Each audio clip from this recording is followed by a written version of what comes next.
Brexit trade talks are showing little progress, but as Switzerland endured similar frustration during their talks with the EU, the country's ministers have warned Bern could turn to the UK for cooperation.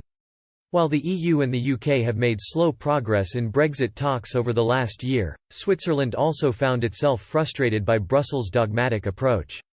Switzerland spent much of 2019 working on a partnership treaty with the EU, but the country's economy minister criticised the bloc's stance.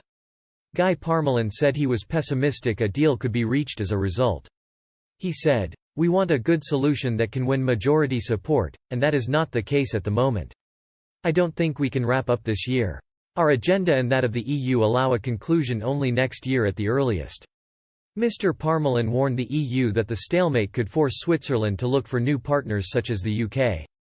He continued, "I think the EU would weaken itself if it no longer cooperated with Switzerland on research. We are then forced to seek alternatives, perhaps along with Britain, if the EU remains dogmatic."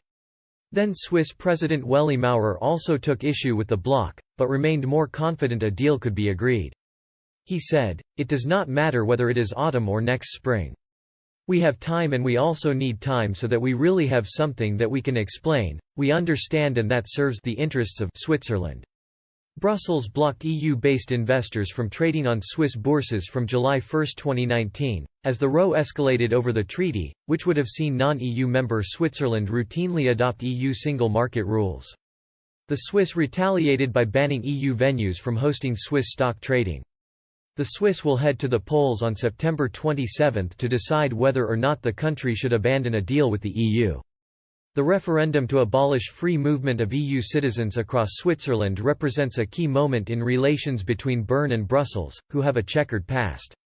The UK has encountered similar grievances in Brexit trade talks. With 2 months to go until the EU-imposed deadline of October, the EU's chief negotiator Michel Barnier said he was disappointed with the deadlocked talks last week.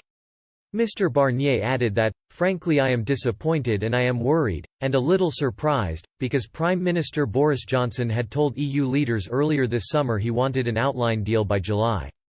He continued, "Too often this week it felt as if we were going backwards more than forwards.